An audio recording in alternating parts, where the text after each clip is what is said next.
यहाँ पर हम आपको सारी अपडेट दे देते हैं, कैसी कैसी चीज़ें हैं, क्या क्या चीज़ें हैं। एसएससी एमटीएस और हवलदार की पोस्ट आ गई, ये तो सभी को मालूम है। इसके बाद हम आपको क्या बता दें, भरने से पहले ये सारी जानकारी कर लीजिए, कौन सी जानकारी है वो सारी चीज़ें बता देते हैं आपको।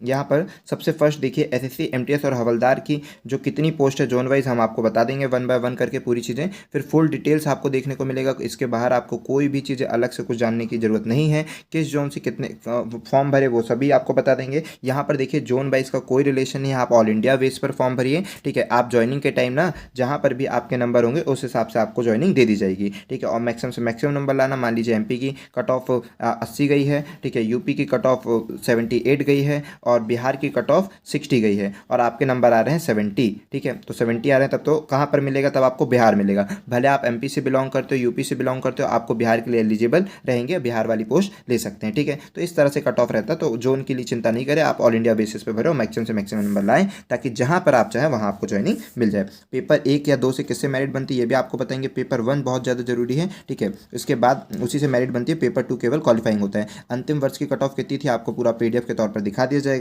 ये गलती मत करें, फोटो वोटो से सबसे ज़्यादा फॉर्म रिजेक्ट हुए थे, 1 लाख से ज़्यादा बच्चों के फॉर्म रिजेक्ट हुए थे केवल फोटो और सिग्नेचर थंब के कारण, ठीक है। तो इन सब का सावधानीपूर्वक ध्यान दीजिए, अच्छी तरह से फॉर्म भरिए, अच्छी तरह से तैयारी करिए। कोई भी डाउट, कोई भी क्वेरी रहेगा तो आप कमेंट बॉक्स पर जरूर बताइए। जय हिंद दोस्तों, जैसा कि आप सभी को मालूम है कि एसएससी एमटीएस की पोस्ट आ चुकी है और यहाँ पर इस बार एसएससी एमटीएस के साथ साथ हवलदार की पोस्ट भी आई है और बहुत सारे डाउट आपके माइंड में होंगे, तो वो सारे डाउट को हम दूर करते हुए आपको वन बाय वन सारी चीज़ें बता देंगे। Application fees, exam date, exam के लिए एज क्या होनी चाहिए, सिलेबस क्या होगा, कितनी वैकेंसी है, फिजिकल में क्या मांगा है।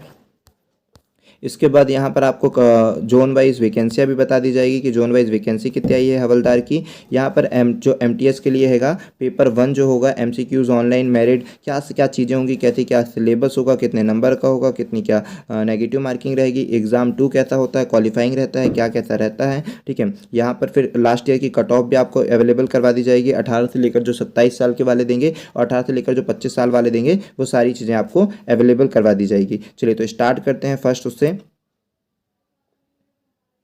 यहाँ देखिए, यहाँ पर आप देख सकते हैं कि एसएससी एमटीएस के बारे में सारी चीज़ें। एसएससी एमटीएस की पोस्ट निकली हुई है, नॉन टेक्निकल पोस्ट है, यहाँ पर कोई टेक्निकल नहीं मांगा, केवल 10वीं आपके पास क्वालिफिकेशन होना चाहिए। एप्लीकेशन जो एग्ज़ाम डेट है वो 22/3/2022 से चालू हो जाएगा, मतलब अभी आप जाकर फॉर्म भर सकते हैं। कब तक फॉर्म चलेगा, 30/4/2022 तक, मतलब अप्रॉक्स में 1 महीने से ज़्यादा भी फॉर्म चल रहे हैं। यहाँ पर फीस स्ट्रक्चर की बात कर दें आपको पहले और यहीं पर बता दें क्या क्या चीज़ें होंगी। ऑनलाइन पेमेंट की डेट दी हुई है बट इसके लिए कोई ज़रूरी नहीं है, आप अभी से अभी जितनी जल्दी हो सके, जब भी टाइम मिले जल्दी से जाइए, फॉर्म भराइए, डोंट वरी, ठीक है। करेक्शन डेट बहुत जरूरी है, करेक्शन डेट आपको रिमेंबर रखना बहुत जरूरी है। अगर आपसे कोई गलती हो जाए तो आपको इसके पहले उसमें सुधार कराना है। और गलतियों में जनरली जो सबसे ज़्यादा कल लास्ट ईयर फॉर्म रिजेक्ट हुए थे वो 1 लाख फॉर्म रिजेक्ट हुए थे। किस कारण से, क्योंकि उनकी फोटो में प्रॉब्लम थी, इसी कारण से, ठीक है। फोटो में सबसे ज़्यादा फॉर्म रिजेक्ट हुए थे, थंब, सिग्नेचर, ये भी जो भी स्कैन करके अपलोड किया जाएगा उस पर विशेष ध्यान रखिए, खासकर फोटो पर, ठीक है, क्योंकि फोटो के कारण बहुत बच्चों के फॉर्म रिजेक्ट हुए थे, ठीक है। अब लास्ट ईयर काफ़ी स्टूडेंटों के फॉर्म रिजेक्ट हो गए जिनकी तैयारी इतनी अच्छी हो गई थी, सब हो गया था, लेकिन अब भाई उन्हें पढ़ा ही नहीं था, उन्हें वो चीज़ें पूरी मेहनत कर ली, सब चीज़ें कर ली, लेकिन अब उनको एग्ज़ाम देने ही नहीं मिलेगा तो कोई मतलब नहीं, पूरा वेस्ट ऑफ टाइम हो गया, ठीक है। तो इसीलिए फॉर्म रिजेक्ट ना हो, अच्छी खासी वैकेंसी रहती है, पेपर भी सही रहता है, सब चीज़ें मस्त रहती है। तो अच्छी तरह से फॉर्म भरिए, सावधानीपूर्वक और अच्छी तरह से तैयारी करिए। करेक्शन डेट याद रखिए, अगर कोई गलती हो जाती है तो पहले तो कोशिश ये करिएगा कि एक्सपीरियंस पर्सन से फॉर्म भराइएगा। और उसके बाद क्या बोल रहेंगे आपको कि घर से फॉर्म भर रहे हैं जो लोग, वो सावधानीपूर्वक घर से फॉर्म भरिएगा कि कोई गलती ना हो, फॉर्म रिजेक्ट नहीं होना चाहिए, ठीक है। यहाँ पर आते हैं सीबीटी 1 का जो पेपर है वो जुलाई के लिए बोल रहा है और अब ये मानकर चलिए कि इसी डेट पर हो जाएगा, ज़्यादा टेंटेटिव डेट आगे नहीं बढ़ाई जाएंगी। फिर इसके बाद बोल रहेगा पेपर 2 के लिए वो रिजल्ट आने के बाद डिक्लेयर करेगा डेट, कब करना है, क्या करना है, ठीक है। यहाँ पर ओबीसी वालों के लिए जो है, जो अब बता दें कि जो बॉयज़ हैं, जो बॉयज़ ओबीसी और जनरल के बॉयज़ हैं, इनका 100 रुपये चार्ज लगेगा और जो बॉयज़ एसटी एससी से बिलोंग करते हैं उनका 0 रुपये चार्ज है। इसके बाद अगर बात करते हैं गर्ल्स की, तो गर्ल्स के लिए चाहे वो कोई सी भी कैटेगरी को, ऑल कैटेगरी के लिए फ्री है, फ्री ऑफ कॉस्ट है, उनका कोई भी चार्ज नहीं लगेगा। जो भी आपके एरिया में लोकल जो है फिलिंग चार्ज लेते हैं 30 रुपये, 40 रुपये, 50 रुपये, वही आपका लगेगा। फिर यहाँ पर आते हैं कि जो आपकी एज, अब एज की बात करते हैं, काफ़ी लोगों को एज का इशू होगा, तो यहाँ पर देखते हैं 18 से लेकर 25 तक भी एज है और 18 से लेकर 27 तक की भी एज है। दोनों एज यहाँ पर अवेलेबल है, 25 और 18 से लेकर 27 तक। ओबीसी वालों को 3 साल का रिजर्वेशन मिलेगा यहाँ पर, कोई भी अगर आप ओबीसी से बिलोंग करते हैं तो 3 साल का रिजर्वेशन, और अगर आप एसटी एससी से बिलोंग करते हो तो 5 साल। तो अगर आप 25 में से 3 और 5 जोड़ दीजिए तो इतनी एज हो जाएगी, 27 में 3 और 5 जोड़ दीजिए आपकी एज इतनी हो जाएगी। ठीक है, डिपार्टमेंट वाइज है तो आपको देखना पड़ेगा कि आप किस डिपार्टमेंट के लिए एलिजिबल हो। फॉर्म भरने जाएंगे वहाँ सभी चीज़ फॉर्म भरने वाला आपको बता देगा। ठीक है, जब आप ऑप्शन ही करेंगे तो वो खुद ही प्रोसेस आगे नहीं बढ़ने देगा अगर आपकी एज नहीं होगी तो। यहाँ पर आते हैं एसएससी एमटीएस की बात करते हैं कि क्लास 10th के लिए। ठीक है, क्लास 10th के लिए आपको बता दें एसएससी जो एमटीएस है वो 10th स्टैंडर्ड का फॉर्म है, मतलब अगर आप 10वीं पास हैं तो आप पेपर को भर सकते हैं। ठीक है, यहाँ पर नंबर ऑफ पोस्ट अभी अवेलेबल नहीं कराया गया है, लेकिन अप्रॉक्स में लास्ट ईयर देखा जाए तो 10,000 9,000 है ना, इस तरह से देखा जाए तो 10,000 के अप्रॉक्स में पोस्ट रहेंगी। फिर इसके बाद आते हैं हवलदार की पोस्ट करते हैं, तो हवलदार की जो पोस्ट है 3,603 आई हुई है। अब यहाँ पर इसकी पोस्ट हमने जोन वाइज भी आपको दिखाया है कि अवेलेबल, दिखाएंगे कैसे क्या बता देंगे सारी चीज़ें। तो क्लास 10th की जब बात करते हैं यहाँ पर भी आपका क्वालिफिकेशन सेम है। ठीक है, क्वालिफिकेशन सेम है, दोनों के लिए सेम पेपर होगा, चाहे एमटीएस की बात करें और या फिर हवलदार के लिए, दोनों के लिए सेम पेपर, एक ही पेपर होना है, सेम पेपर रहेगा और प्री मेंस दोनों होना, मतलब टायर 1 और टायर 2 दोनों होना। दिखाएंगे कहती क्या चीज़ें सब बता देंगे। इसके बाद हो गया क्लास 10th का स्टैंडर्ड रहेगा। अब फिजिकल की बात करें तो फिजिकल पर ध्यान दीजिए, यहाँ पर वॉकिंग करवाई जाएगी। वॉकिंग इन द सेंस आप, वो उसमें लिखा वॉकिंग है, आपकी मर्जी, वॉक करना हो वॉक करिए, रन करना हो रन करिए। ठीक है, 1600 मीटर आपको चलकर जाना है, चाहे दौड़ कर जाना है 15 मिनट के अंदर। 1 किलोमीटर आपको जाना है 20 मिनट के अंदर। ये चीज़ है यहाँ पर भी, मतलब इनको तो फिजिकल नहीं लेना चाहिए क्योंकि इतना तो हर कोई करता है, लेकिन फिर भी आप मानकर चलिए कि 100 बच्चों में से 5 बच्चे यहाँ पर भी जो पढ़ाकू बच्चे होते हैं, ठीक है, उनका पढ़ाई अच्छा होता है लेकिन उनका फिजिकल एकदम डल होता है, तो वही बता रहे कि 5 बच्चे तब भी यहाँ पर रिजेक्ट हो ही जाएंगे। इसीलिए ये सारी चीज़ें क्राइटेरिया रखा गया है। ठीक है, कम से कम देख लिया जाए जो उनकी क्वालिफिकेशन है, एटलीस्ट ज्वाइनिंग के टाइम तो इतना कुछ उनके पास रहना चाहिए फिटनेस, तो इसीलिए उन्होंने रख दिया है। साइकिलिंग रख दिया है, साइकिलिंग क्या कर रहा है, साइकिल चलाना है।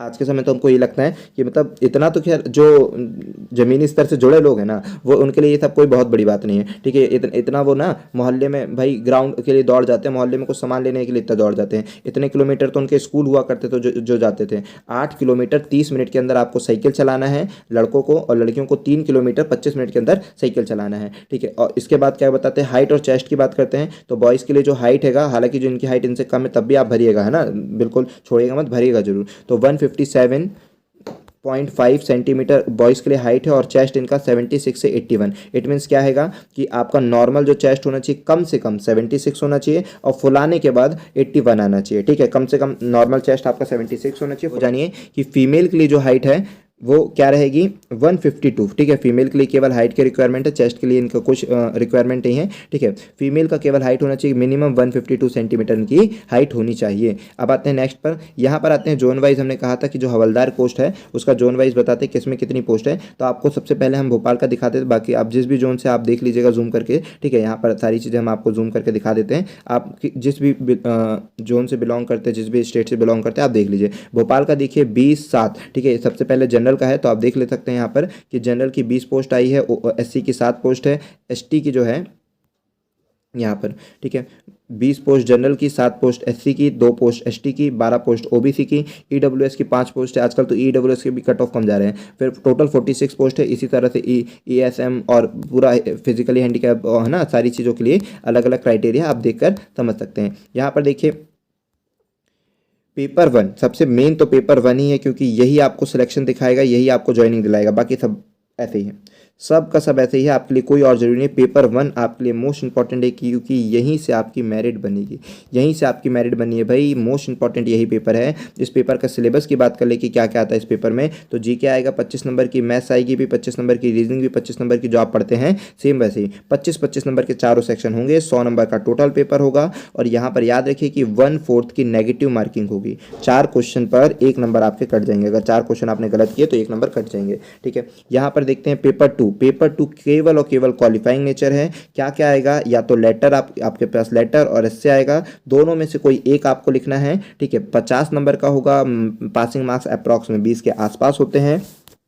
ठीक है। तो लेटर और एसे में से कोई एक लिखना है, अच्छी राइटिंग से बॉक्स बनकर आएंगे आपके सामने, ठीक है। एक एक बॉक्स पे एक एक वर्ड लिखना है, वो तो बाद में करेंगे, सबसे पहले पेपर 1 जरूरी है, उस पर ध्यान दीजिए। अब तक जो आपने 10th स्टैंडर्ड पर करे हो वही करके आना है और कुछ भी नहीं रहेगा अलग, ठीक है। तो पेपर 1 पर ही फोकस करें क्योंकि मेरिट वहीं से बनी है। लास्ट ईयर के हम आपको कट ऑफ दिखा दें, ये 18 वर्ष से लेकर 27 वर्ष के जो कैंडिडेट थे उनकी कट ऑफ हैगी। हम आपको एमपी का बता दे रहे हैं, बाकी आप जिस स्टेट से भी बिलोंग करते हो वहाँ से देख लीजिएगा, ठीक है। तो मध्य प्रदेश की कट ऑफ देखिए अच्छी गई हैगी, 78, मतलब सही गई है, कोई ज़्यादा भी नहीं गई है, ठीक है। पेपर भी ईजी आया हुआ था तो उस हिसाब से ये कट ऑफ बहुत बढ़िया गई हुई है। अब चलते हैं क्या, सब आप जिस भी स्टेट से ना देख लीजिए, ठीक है। हम आराम से आपकी स्लाइड को वो कर दे रहे हैं ताकि आप देख सकते हैं, ठीक है, जिस भी स्टेट से आप बिलोंग करते हो उधर से। अब आते हैं नेक्स्ट पे, ये आते हैं 18 से 25, जो कि आप सब भर रहे होंगे। 18 से लेकर 25 तक की एज के जो बच्चे हैं वो इस पर भरें, और ध्यान दीजिए कि इसकी कट ऑफ हम आपको पूरी दिखा दे रहे हैं। यहाँ पर आप देख सकते हैं हमारा मेन मध्य प्रदेश का रहेगा, तो हम मध्य प्रदेश वालों की कट ऑफ को हाईलाइट करा लेते हैं। आप ये देख सकते हैं कट ऑफ कितनी गई हैगी,